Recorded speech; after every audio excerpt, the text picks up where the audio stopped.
Kumusta po kayo? Mabuti naman. At magandang pagkakataon nito para makapagpasalamat ako sa inyo at sa Exodus for Justice and Peace. Kaugnay ng pagpapalaya sa 5 police officers.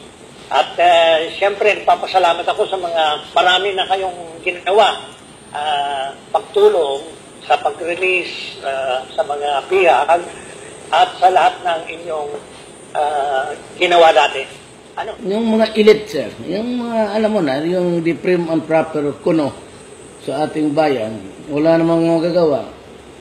Sabi may growth ng 6%, wala namang kami nakikita sa baba.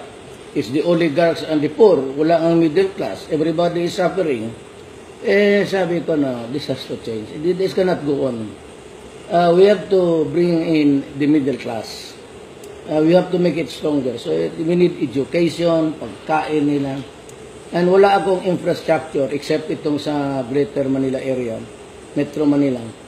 Unahin ko muna ang education, agriculture, pati health, sir. Ang focus ko sa budget ko. These were the 3. Kasi El Nino is coming in and I would need every available land na may moisture.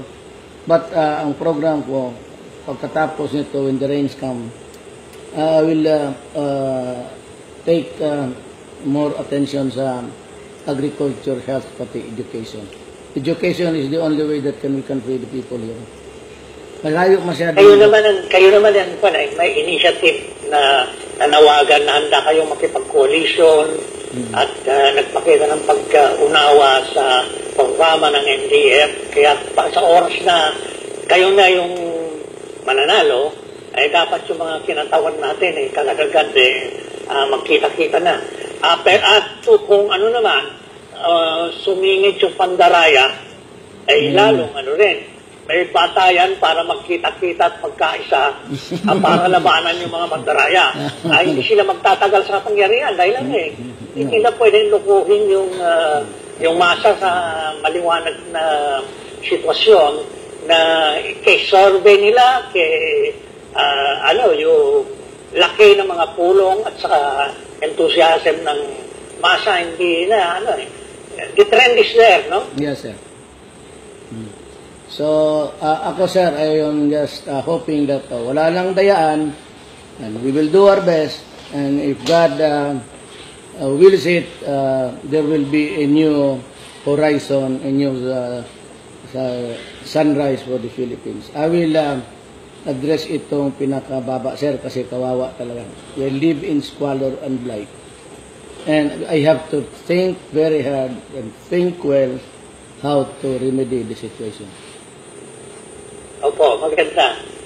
Maganda ang inyong pananaw at umaasa ko na magpatuloy yung trend at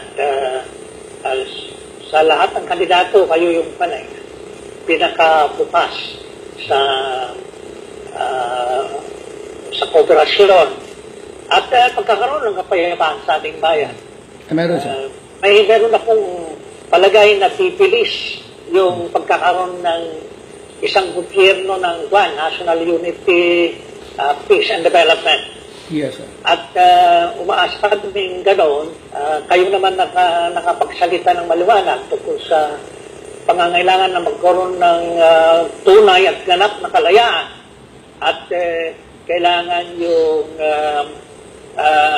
pagpapakilos ng mga manggagawa at magsasaka bilang demokratikong puwersa para may sakatuparan ng demokrasya at kailangan magkaroon ng kaunlaran sa ekonomiya sa pamamagitan ng national industrialization at land reform.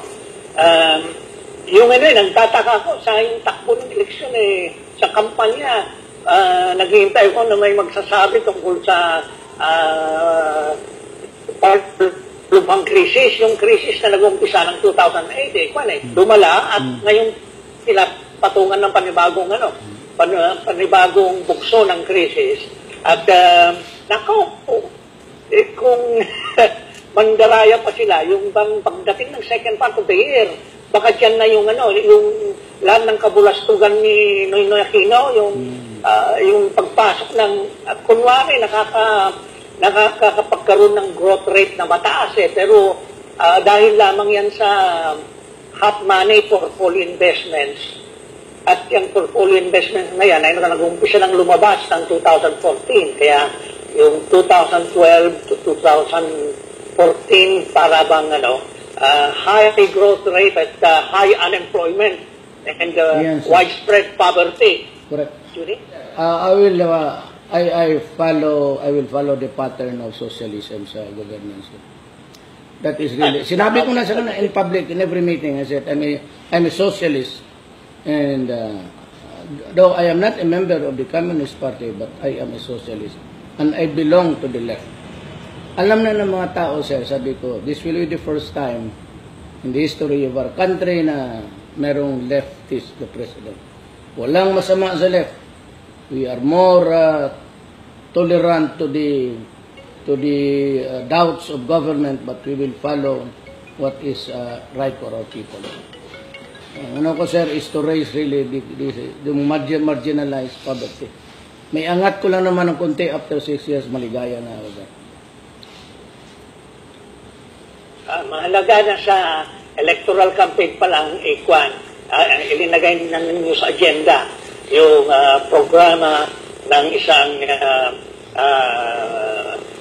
left president to be. At siyempre, kapag kayo ay nasa posisyon na mas marami kayong magagawa, maipapatupad ang inyong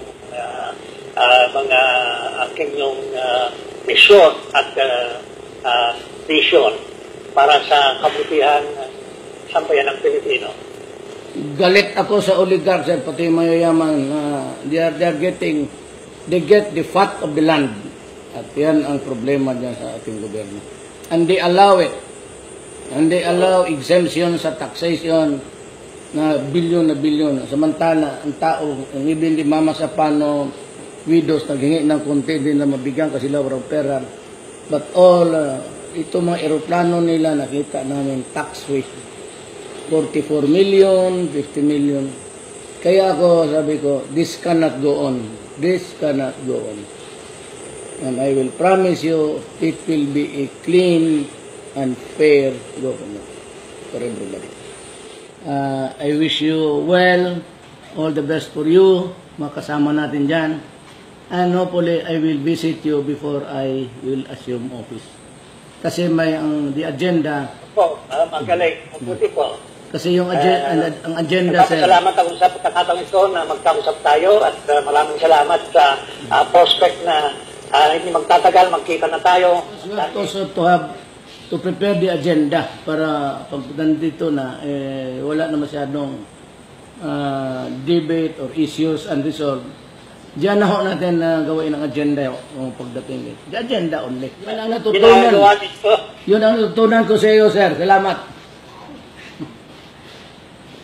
Maraming salamat. Sige, sir.